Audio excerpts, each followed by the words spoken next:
Railways are the backbone of our public transport networks. For Yorkshire and the North East, that backbone is incomplete. Some of that is because of all the railway lines we closed in the 60s and around that period. Some of it, though, is because we just didn't build those railways in the first place. In all cases, we need to think strategically about where railways need to be and where they are not. In previous episodes, we've looked at the cities, we've looked at the in-city connections. What we haven't looked at is all those areas in between, particularly in Railways are the backbone of our public transport networks. For Yorkshire and the North East, that backbone is incomplete. Some of that is because of all the railway lines we closed in the 60s and around that period. Some of it, though, is because we just didn't build those railways in the first place. In all cases, we need to think strategically about where railways need to be and where they are not. In previous episodes, we've looked at the cities, we've looked at the in-city connections. What we haven't looked at is all those areas in between, particularly in terms of Yorkshire, North Yorkshire, and up towards the North East. But what actually is the difference between the network that Yorkshire and the North East needs and the network that we have? Saying that we need to reopen some old railway line based on nostalgia and little else is completely useless. We need to do so much more than that. Thankfully, at RailNatter, we have the tools to build that strategic picture for ourselves. As ever, if you want to arm yourself with the tools to make transport better, then joining the Patreon for £5 a month is a great place to start, giving you the free audiobook of How the Rails Will Fix the Future, as well as access to the weekly bonus episode with the full back catalogue, adding a big chunk to the RailNatter canon. Go to patreon.com/Gareth Dennis. In the first of a multi-part series, we're going to be rebuilding Yorkshire and the North East railway network from the ground up. Everyone, welcome to tonight's RailNatter.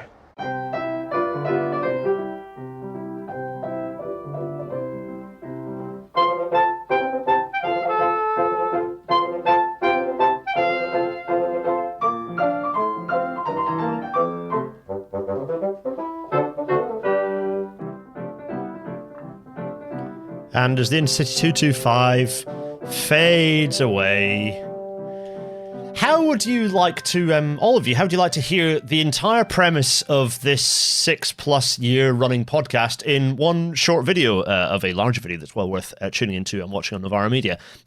Oh, let's have a look, shall we? During COVID, literally, wartime tools were used. So we have to wait for a health pandemic when, all these excess deaths are happening for government to wake up. So normalizing the moonshots, right? First of all, that is possible. But do we do it? We first need to hold governments accountable. Do you even care? If we know how to do it with war, and we don't do it for these other things, then we should be saying that's a choice you've made because you obviously don't care. That's the first thing. Second, how do we bring the urgency that we have for war? No one says the 2030 agenda for winning the war. You want to win the war in 6 months max, right? So that's why, by the way, even with World War II, they had to get together with the trade unions in order to very quickly, within months, not years, transform, automobile production to wartime production. Because they had to do it quickly. So how do you bring urgency, but for real, not just in words, to problems of inequality, right? So Johnson tried it. He called it the war on poverty, right? So the wartime talk for something, social, but they didn't actually transform it with the wartime tools. And what is a wartime tool? It's clear on the objective, so you can't say, blah, blah, blah, did you win or not? But how do you do it in a cross-sectoral way to go to the moon? It wasn't just aerospace, it was nutrition, materials, electronics, climate change. Similarly, it's how we move, how we eat, how we build, green steel, green cement, or brown steel and brown cement. That's a choice. Germany, by the way, has green steel only because its public bank put it as a condition to the loan that was provided to the sector instead of just bailing them out like we do here. And so how do we then build that urgency? It can't just be fed from the top down in a technocratic way. That's the point of the book. How do we use, again, the lived experience, movements to really pressure governments to actually get serious about actions that are required? Professor Mariana Mazzucato there, making the point that our entire podcast is based on. Now, when it comes to thinking bigger, this is why we do our network construction episodes. For those of you who don't know, RailNatter has cornerstone episodes where we look at a region or an area or a city, or a country indeed, and we think about what that rail network is missing from a very simplified perspective, but actually a perspective that can only be it is showing the minimum of what is required, not the most, the minimum, the bare minimum of what is required. What are those episodes, though, for people perhaps not familiar with our kind of network construction episodes? So let's go through all of them very briefly. What areas have we covered? So first of all, we have covered Wales, of course. Cornerstone episode. That was episode 57. Episode 65, Scotland. We did the same for Scotland. Episode 116, we went back to Wales and talked about the Dragon Line specifically, the new north-south main line in Wales. Absolutely critically necessary. Episode 222, one of the greats. We talked about what the UK's, in fact, what the UK and Ireland's high-speed rail network should look like in detail. We'll be doing more on that soon in terms of service frequencies, etc. Episode 238, we looked at the South Yorkshire Metro. Episode 248, we looked at Scottish regional lines. And in episodes 256 and 57, we looked at the Glasgow Metro. Episode 274, we looked at Devon and Cornwall. And in episode 294, we looked at the West Midlands. So the question is, where next? Well, I thought that the place we should be heading to is Yorkshire in the North East, as I'm calling it. You might be going, oh, what is that? What is that region exactly? Well, it's kind of Yorkshire and... Yorkshire outside of the kind of the conurbation around Leeds, so West Yorkshire, and the conurbation around Sheffield, so South Yorkshire. So it's those kind of parts of Yorkshire in its entirety, so including, the East Riding, including York, including North Yorkshire. And also the northeast outside of Newcastle and the Tyne and Wear conurbation, and Northumberland, or Northumbria, because Northumbria and the Lake District, so the North Pennines and the Lake District, I think is an area I will cover as its own. It has its own unique challenges, its own unique reality. I think dealing with it as a single lump is more useful, or at least separate from this. And I think that the cities, West Yorkshire, South Yorkshire, we've done South Yorkshire already, and they merit their own consideration. And the Tyne and Wear area, its own consideration. I do actually want to look at the Tees Valley conurbation as its own thing at some point, but it's useful to include it for the sake of what we're going to do today. So that's fine. But firstly, what is this lump? Well, this lump includes Hartlepool, Stockton-on-Tees, Middlesbrough, Redcar and Cleveland, Darlington, County Durham, Kingston upon Hull, the East Riding of Yorkshire, North East Lincolnshire, which is the little nubbin that's next to North Lincolnshire, York, here, and North Yorkshire. So that's the overall lump. Anyone who's seen these episodes before will know we also look at population, and then we look at GDP per capita as a comparator to other areas. GDP is an ugly way to look at the economy, capital T, capital E, but it's what we've done, so we'll stick to it. So let's get those numbers up, shall we? So the population here of this area is 3.058 million people. So above, just a chunk above, 3.1 million people, 3 million people, just over. For comparison, for Wales is not dissimilar, so similar population to the entire country of Wales. Scotland's population, 5.5 million, is quite a bit larger than that. From a GDP perspective, per person, per capita, £31,000. Such GDP. For Wales, that number is 27,000. For Scotland, it's 38,000. So for this region, Yorkshire and the North East, we're sort of squarely sat between the countries of Wales and Scotland here. So this is for the UK, this is a country-sized area with a country-sized population. It's a sizable chunk of people, right? But what about population density? You can go straight to the census maps. This is 2021, of course, but you can look at the population density of the area using the census data, which is very useful. So, you get an idea of population density here. So, pretty dense in Hull. York as an area, less dense. Let's zoom in a touch so we get that. Yeah, there we go. So you can see, go on website. There we go. So you can see you've got pretty decent density in Hull. You've got little focuses of density in Scarborough. You've got density in and around Middlesbrough, but not a huge amount actually.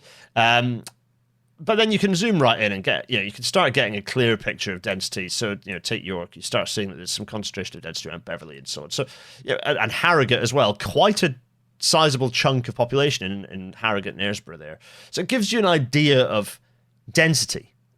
And what about our population centres? Well, firstly, we've got our bounding here, but you'll notice it includes Tyne and Wear and Northumbria. Don't worry about that. That's because I was going to do that originally, and I thought, no, it's too much. I need to think of that differently. But so it's going to be included in this. But we'll just everyone close your eyes on that bit, right?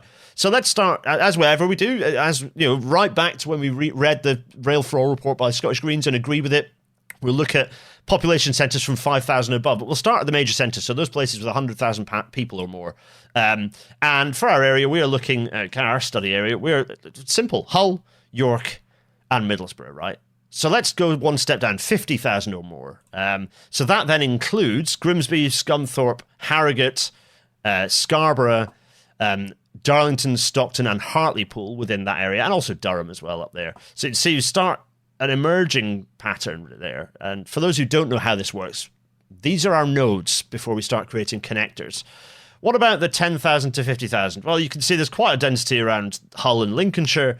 You've got a little bit in the East Riding, a little bit on the fringe of the North York Moors, the edges of the Yorkshire Dales, places like Ripon as well. There's Whitby up here in North York Moors. Thirsk and Northallerton usefully located on a straight line between York and Darlington. And then there's this higher density, obviously in Tyne we get a much higher density, but you also this cluster around Tees Valley as well. And then if we add the 5,000 places, you see those clusters emerging, you see the density appear. A few places that need to be thought of in that wider space, right? So there are our population centres that we want to be thinking about the extent to which they are on the existing railway network or ought to be on a future railway network. But what about that existing railway network? What does it look like? Well, those of you who know will know that it looks kind of like this. There's a railway going in all directions. You've got a network that, well, on a map like this, it doesn't make or not make sense because the map is shaped around the network, right? So you've got a lot of this is the Northern Railway network, by the way. So the kind of the everything that isn't an intercity service, except the stuff that's run by the intercity operator that also runs regional services.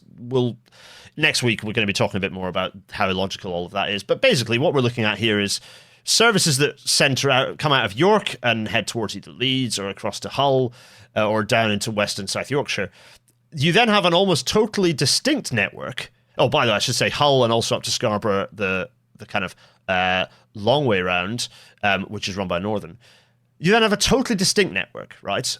With the hub that you could argue either in Middlesbrough well, I would say probably you've got Newcastle as the main hub for that network, the northern side. But within our area, the hub is Middlesbrough, really, with trains going out to Darlington. And you get an idea of sort of some of the other lines that they show here, some of the seasonal lines as well. So yeah, so you can see that's kind of the network. It's a mixture of services that are proven work well, but also is a bit disjointed. What about the intercity, or at least the regional network? We know that we've got long distance intercity services calling at York and Darlington as the major hubs. What about the regional network? So that's where we look at the Transpennine route. Route map, and you'll see that the Transpennine route itself isn't much of it. Actually, the majority of that route is running up the West Coast and East Coast main lines, getting up to Scotland. But yeah, you can see that there is a bit of a kind of the network, the regional network, I would rather call it the intercity network, is focused around York. Actually, York is sort of the hub for that, with the junction at the Southampton going up to Middlesbrough. But really, you're talking about York as the hub of that network. But let's have a look at the existing railway network on the map again to see what we're dealing with. So let's switch that on, shall we? And here we go. We get to see the existing railway network, and suddenly you start seeing the first thing you'll notice is all the parts of all those population centres that are not on a railway line. Pickering, as an example here. Hornsey, another good example. The route between York and Hull feels like an obvious gap there. We'll come to that momentarily. So there are some things that you can see. The edge of the Dales not well served by rail, as it currently stands. You can see that basically the whole network is based around a single north-south electrified line, the East Coast Main Line, and everything else kind of feeds onto that, including the lines up to Hull as the other major centre. So Hull sort of sat out on a branch line, essentially. And the other daft thing, of course, is that Middlesbrough is also out on a branch line, not on the mainline route. See episode 222 for what we intend to do about that in Rail Natter World. But we're not looking at the long-distance intercity network, really. We're looking at the regional and local networks, or at least in terms of where there are gaps. We will be thinking about the strategic case. So you can see there's the existing network, right? And a lot of it is down here on the fringes of Lincolnshire and West and South Yorkshire. You start getting into what I'd describe as horror show of the existing railway network that makes very little sense. That is a hodgepodge of competing railway companies with very little strategic view. Very rarely that you get a useful, this railway goes from here to here along a sensible route. This is just a scrappy mess. So definitely a mess down here. But the mess also sees reasonable frequencies, even if the journey times aren't particularly good because of the squiggly mess of the railway network. I'd say another big gap.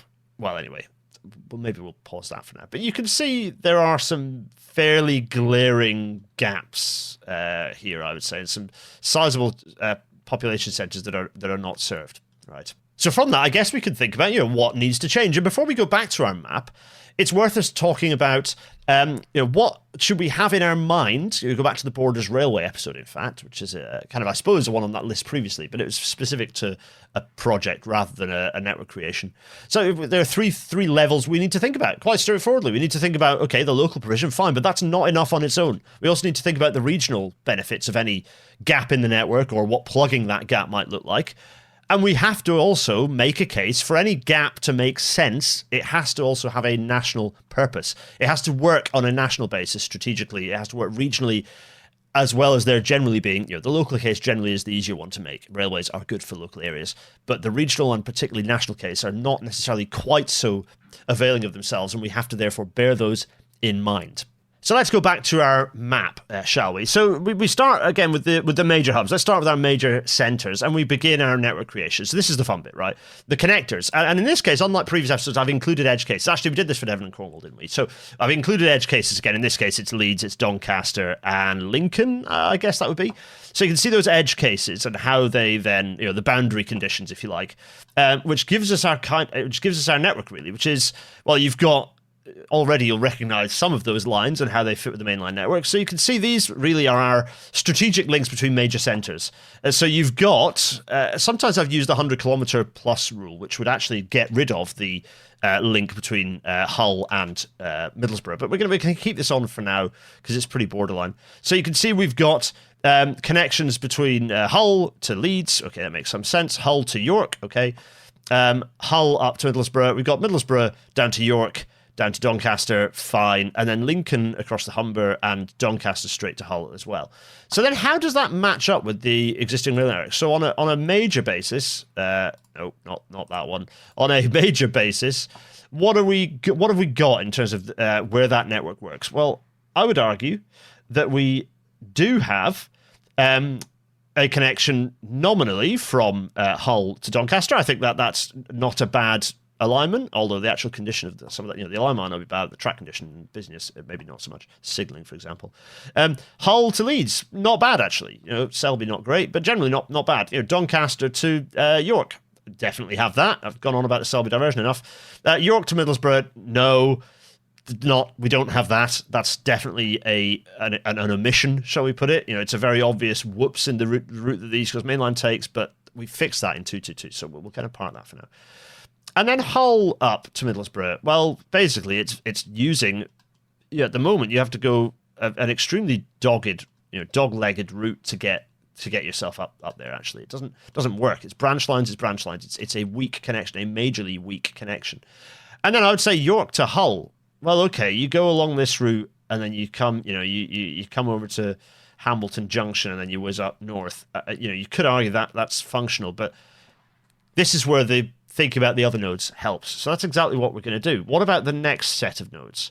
So if we go back here, switch off our 100k connector, switch on our 50 to 100k, and then switch on our 50 to 100k network, this starts showing you, okay, where are some of these other gaps? In the immediate one that pops up is coming north of Harrogate, the gap there. How does that look? We do have a York to Harrogate connection, fine.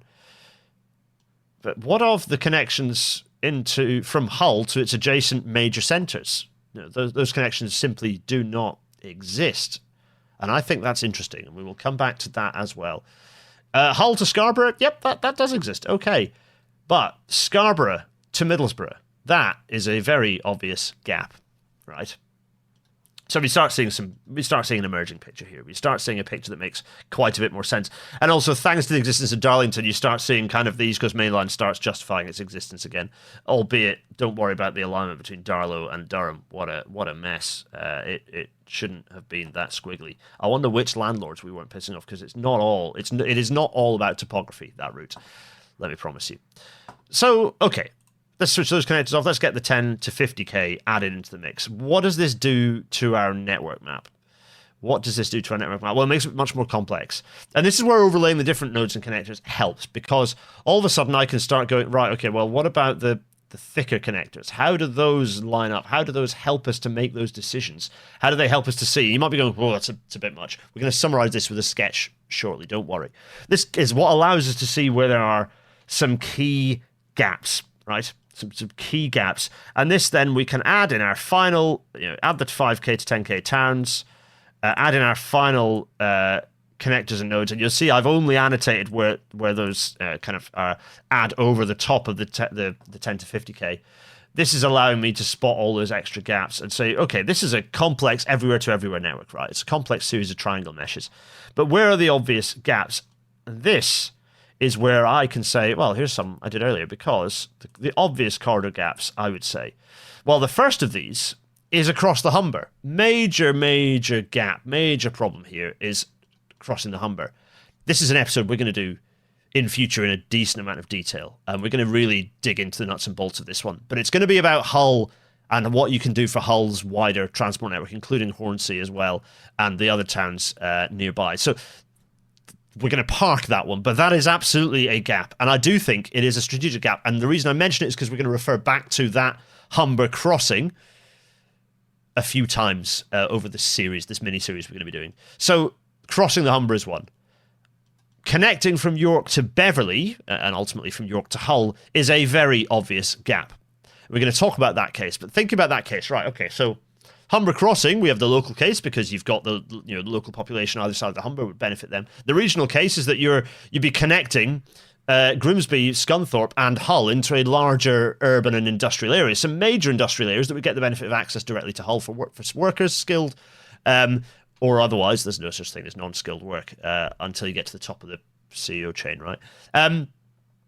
So, and then the national case is that actually this then provides you a national strategic freight route off the GNG that avoids ever bothering with the East Coast Main Line, particularly if we then think about some of the things we're going to do further north. So York to Hull, crossing the Humber, then we head ourselves up to the Yorkshire coast because, again, local case for joining the dots between Scarborough, Whitby, and the kind of the Teesside conurbation.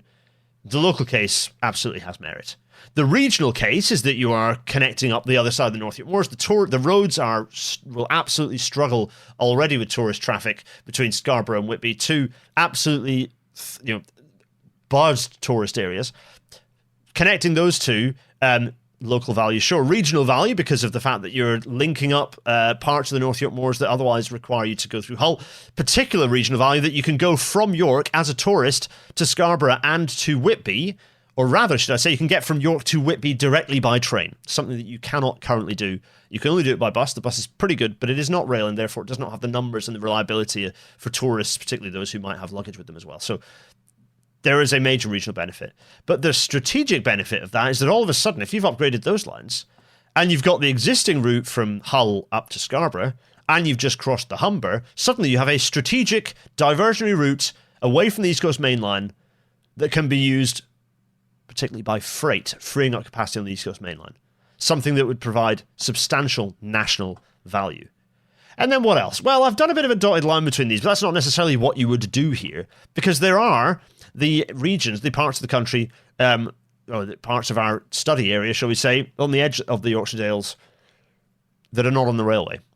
And there are different ways you can deal with that. One of those ways is by creating a railway that connects, a corridor that connects Harrogate with Ripon, with Leyburn there, Leeming Bar, and up to Catterick, Richmond, and back to Darlington. That could be one route, but we're going to look at that. That starts getting very fiddly, and the balance between local, regional, and national becomes more complex in that area, and therefore something that we need to think about in a bit more detail. So there is our network map. There are our gaps. Let's just take off our connectors and have a look at the existing network with those gaps. So yes, you've got a gap that would be, connecting spanning the Humber, or rather going under the Humber, in fact, spoiler alert.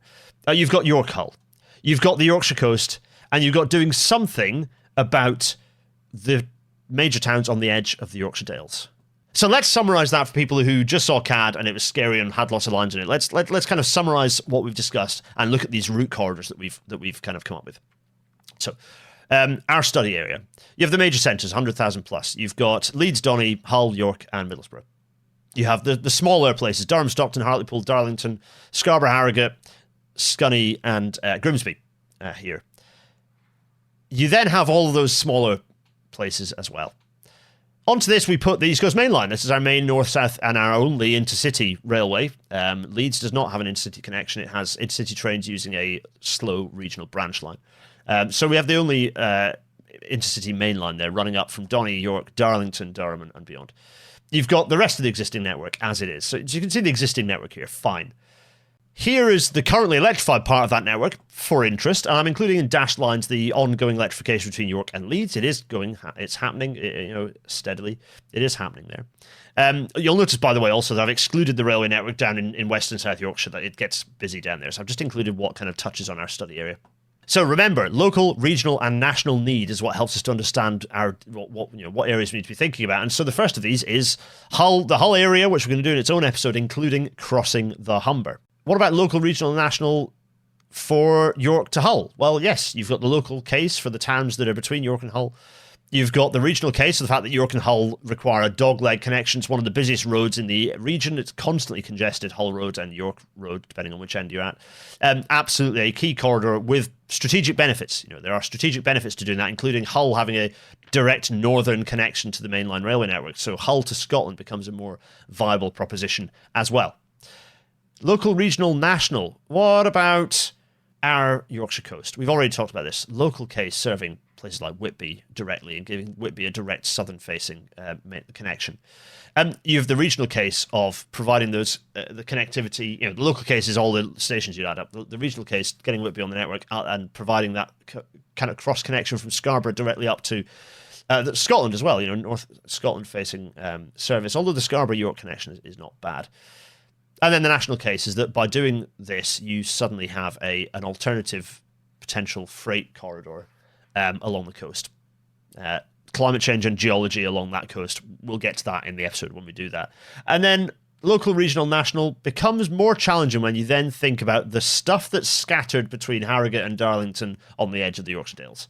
That becomes more challenging to think about, and again, we will dedicate an episode to thinking about that and how you how you manage those challenges and what perhaps you can do along there to deliver railways to people who ought to have them, and also for, of course, those strategic reasons along freight, particularly, is always a source of key strategic benefit.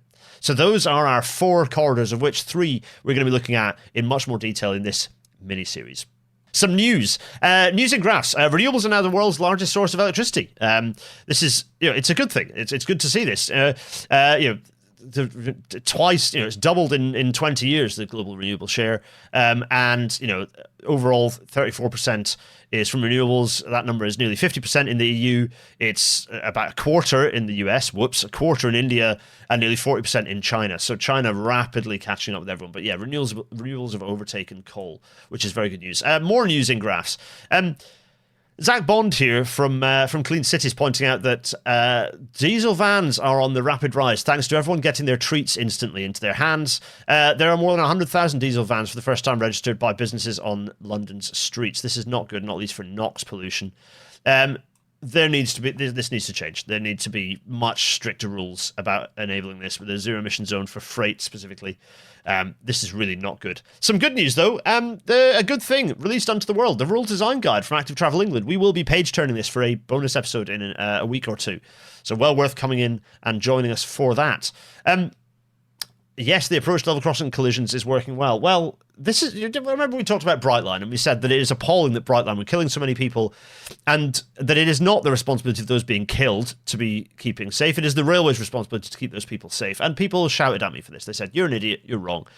Well, Brightline have spent $45 million on improving safety, and trespassing incidents are down by 30%, improving safety quite substantially at the 327 grade crossings between Miami and Cocoa.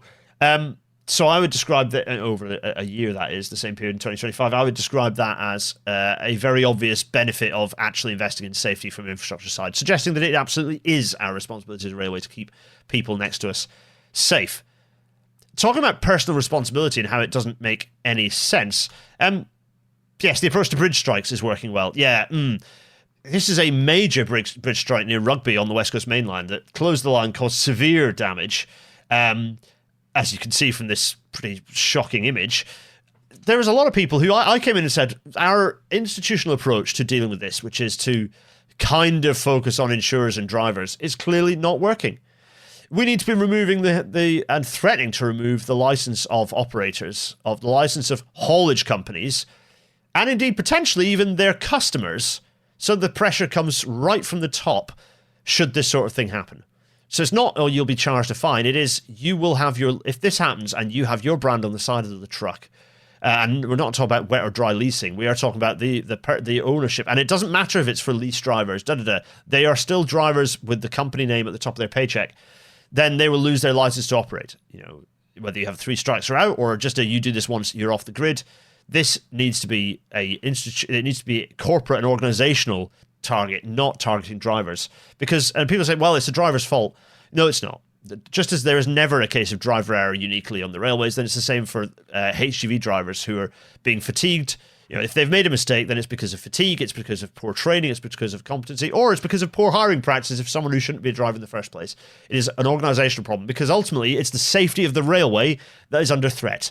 It's not just good enough to say, well, it's individual drivers and we should penalise accordingly. The reality is that it's not working. You can't say that's the way to do it, because the number of bridge strikes is increasing. It's not working. Yes, the approach to fare evasion is working well. Look, the government is installing upgraded ticket barriers across the country, in theory, with new barriers, new high sort of New York subway style barriers being installed at High Wycombe Station, not Chiltern Railways network. And GBR, we're being threatened with more of these being rolled out.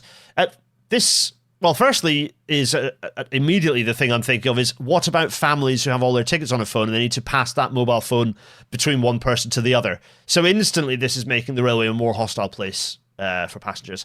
This is the wrong approach. Now, the government is saying, well, yeah, we've got, £33.5 million for ticket gates because the railway loses £400 million a year from fare dodging. And there are going to be 18 stations that are getting, within that first phase of installation.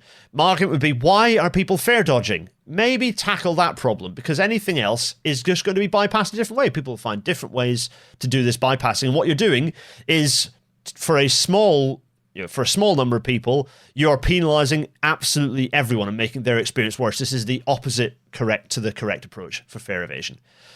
My logic is, you swallow it until you make the society more, one where people don't feel that they have to fare dodge. Whether that's because fares are completely ridiculous, whether it's because hardship in the country is such that people who have to use the railways are trying to avoid doing so. Maybe if you had more staff on stations, you wouldn't need this to happen, because there would be more visible staff, and therefore people would be less inclined to be doing fare evasion. Yeah, so I strongly not in favour of this. This seems crazy. But no. The way we have to do this, the approach we're taking, well, there's no better summary than... Don't back down, double down. Don't back down, double down. Talking of stations, something interesting has happened, which is that there's some GBR branding, well, not so much the branding, but the GBR model station concept has been rolled out, slightly bizarrely, in a future TfL station, which puzzles me. This is one on the network. I think it's on the Southern network, or the Southeastern network, actually. It'd been on the Southeastern network, perhaps. Southern. It says Southern, the Southern branding there. Southern network, which absolutely is ripe for just being absorbed by TfL and becoming an overground station. So seems a strange choice to me. But there are some things that are really good in here. Go to the Invisit website for more detail.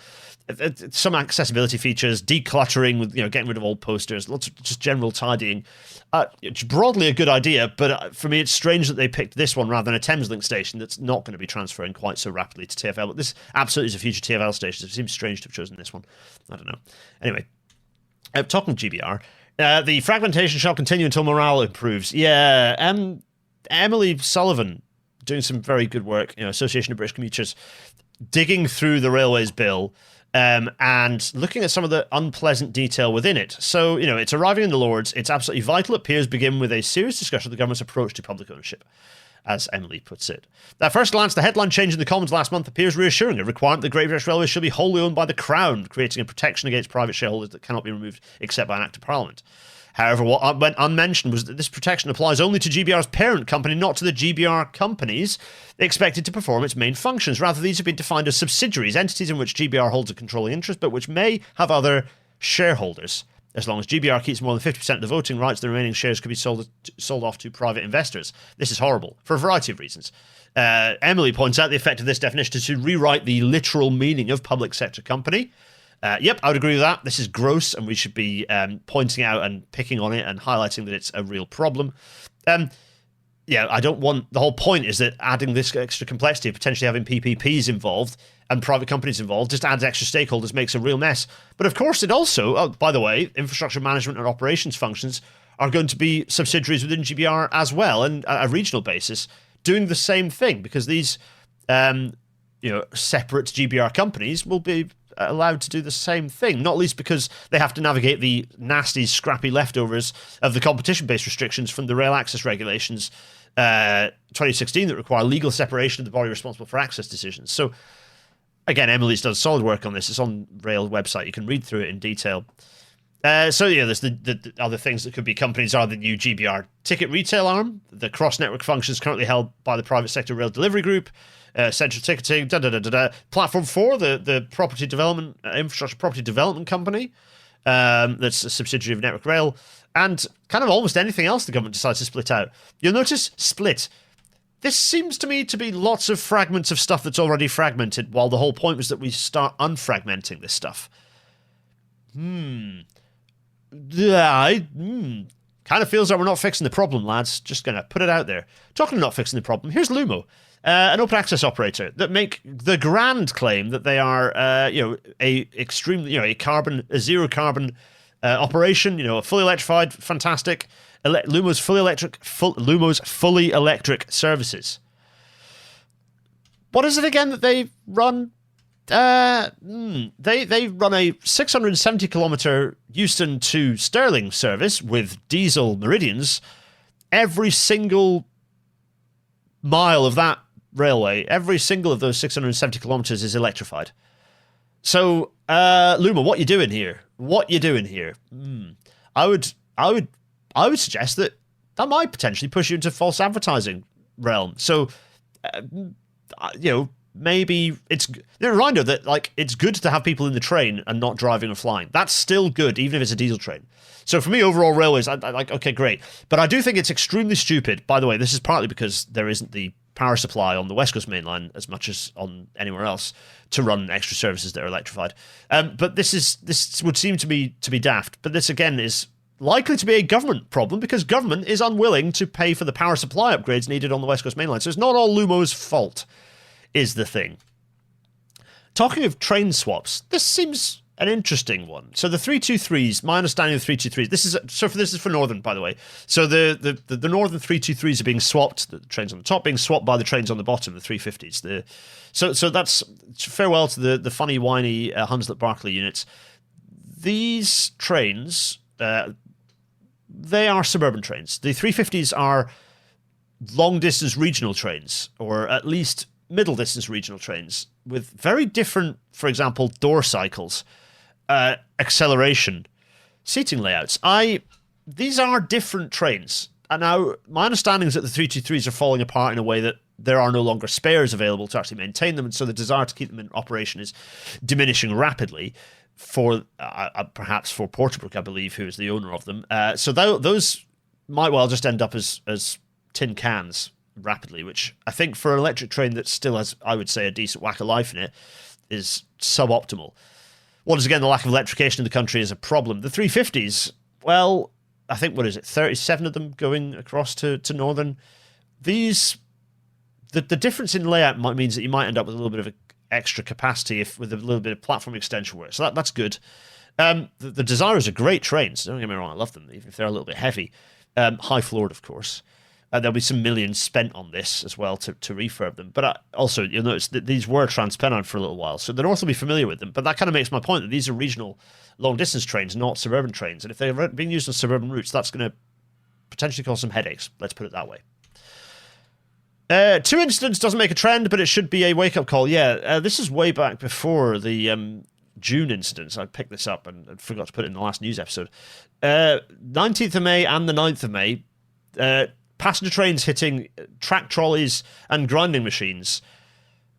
What are we doing here, folks? This is bad. I await an understanding. The RAB are investigating the 19th of May event, and I bet they will refer to the May 9th event if they're not already investigating that one too. I look forward to understanding the issues here, but neither of these events is good.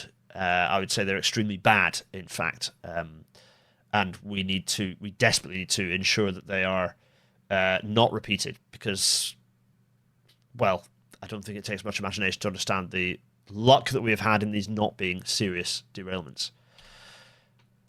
Over to Northern Ireland. Public transport funding running thing. Yeah, hospitality and students will suffer if TransLink cuts services, say commuters. Potential reduction in actual in service discounts, I should say, for young people, and the removal of late evening services has been described as an absolute disgrace. TransLink is saying there are very real financial pressures facing public transport, driven by rising costs and reduction in funding. Where is that funding coming from again? Interesting. And you know, there's a good read here from one of the kind of campaign groups, one of the Belfast campaign groups, saying this isn't really a TransLink failure. It's the result of the Northern Irish Assembly failing to properly fund public transport. Cutting late evening services and reducing discounts for young people isn't a transport strategy. It's what happens when the resource budget isn't there. If we genuinely want more people using buses and trains, we need to start treating public transport as an investment, not somewhere to look for savings. Here. Let's go somewhere that's doing some pretty good stuff with trains. Poland, because Poland is about to do TACT. TACT is happening. So this is the map from 25th of June 2026, I believe. And this is the sort of drumbeat plan for those of you go back to our Hope Valley TACT episode. This is going to be it's taking its own version. There are some details. There's some details to emerge on this one, but kind of Poland taking its own approach to TACT FAR plan. Including, usefully, the regional services as well as part of that proposal. So the voivodeships, I should say, have been consulted on, and so the regional services are included within the TACT, which is very good. So you have this down to regional level, beautiful drumbeat of services on the rail network. This is good news, right? This is good news. And it allows you to steer, as we talked about, steer infrastructure development. This is the future. This is what we should have been doing in the UK for a long time. Obviously, we are still not. It's not all good in Europe, though, because this stupid solar railway. Are we really doing this? Yes, we are really doing this. Why? I do not know. But the stupid solar railway seems to have convinced everyone that it's been a success. Well, it's 100 metres generating a bit of electricity, despite the fact that it is unbearably stupid. And even this photo they've used to annotate the story shows why it's unbelievably stupid. Anyway, to understand that, there's a little podcast that just released its 4th episode that you can maybe watch, or I should say, listen to. If I were forced between choosing whether to speed up the California Zephyr or the Bavarian Express, I would say the California Zephyr might be easier. Yeah. And see also previous discussions, listeners. Yeah, it's not easy, actually. But it's chaos. It's John Worth. I don't know if you've ever come across John on socials. John Worth is great, actually. He has his project, the Cross Border Rail Project, which is looking at these cross-border connections and like picking on the ones, there are lots that should exist that don't, where there is basically infrastructure for one. There are loads that do exist, but they're useless or impossible to like book tickets on or whatever. And there are some that are like okay, but could be so much better. I dare say this one falls into the latter category because it exists, but it's like a bit doolally. It exists. It's very slow. It's slower than the slowest Amtrak train I've taken. Yeah. One of the things that really got me is that we kept having to go into passing sidings for like a rail bus to go by. You just listened to a short clip from the latest episode of Trains Atlantic, the podcast about trains that tries to say everything you've not heard everywhere else. To get the full show sent your way every month, subscribe via trainsatlantic.uk. And that's not the only bonus, because, of course, tonight, imminently, 21:30, there'll be a live bonus episode with Ben Plowden from the Campaign for Better Transport, introducing and closing out the Campaign for Better Transport's report, looking at what GBR must learn from British Rail. Someone's finally done it and gone, what was good about British Rail, and how do we transfer that knowledge across? So we're going to be giving that a page turn tonight. Well worth tuning into. One last little segment. So, we've got the map here of the railway as it is now, but here are the wires. Here's what is currently electrified. You might ask, what about the future? What should be electrified of the existing rail network, and perhaps, taking into account what we're talking about in terms of those new railway corridors, wherever they end up? Well, okay. So here's the map as it is currently, including the little dotted bit between the Leeds and York. Let's take the July 2020 version of the Traction Decarbonisation Network Strategy, the TDNS, that we went through as a page turn many moons ago. Not the somewhat version that I think is currently doing the rounds very quietly. No, the original, the OG, where they actually had, even with some caveats around their application of hydrogen, some sensible logic in what needed to be fully electrified. And the two regions, the two regional maps of what they need to do, were there were two of them. One of them you can see here showing full-scale electrification other than the line out to Whitby, really, and up to Bishop Auckland. Strongly disagree with that. But, they're claiming that battery can achieve it and whatever. And then a little bit of additional battery sneaking around here and there. For the most part, mainline electrification on most of our networks. So taking our kind of sketchy map, what the TDNS says is this. So electrifying a lot, but leaving some gaps. Harrogate York seems a weird one, frankly. Over to Whitby, okay. Hull to Scarborough, I would say, also potentially a bit of a strange one. Yeah, so okay, so fine. Doing that, if we add our bits of extra railway that we've built, you start seeing, oh, well, wait a sec, that feels like it justifies, that feels like there is some justified logic to further electrification elsewhere doing that. But I think, our additional electrification there, additional lines absolutely should be electrified, but certainly you see there that it merits the electrification of, Beverley up to Scarborough. Something makes a lot more sense given what we're likely to be proposing in our subsequent episodes of this mini-series. So tune in for that. Of course, what government is actually proposing, because that's the 2020 TDNS, what government's actually proposing is nada. Nothing more than that. Alas. The thing that I do want to close out on is saying that this is the first of a kind of a series of 4 episodes. And our next episode, well, we are off, of course, to the line between York and Hull that does not exist. It did exist once upon a time. But as all of you know, just because closing a railway is a bad idea doesn't mean reopening it is a good idea. And that's the thought I kind of want to leave you with. This mini-series will be about a couple of weeks before the next one. We'll be taking the line from York to Beverley specifically, building it not treating it as some reopening, but think about a new railway line that may well make use of former alignments. Who knows? Let's see what my alignment design will come up with. There'll be costs, there'll be trials, tribulations, maps, all the delights you've come to expect. Everyone, we'll see you next time. Cheerio!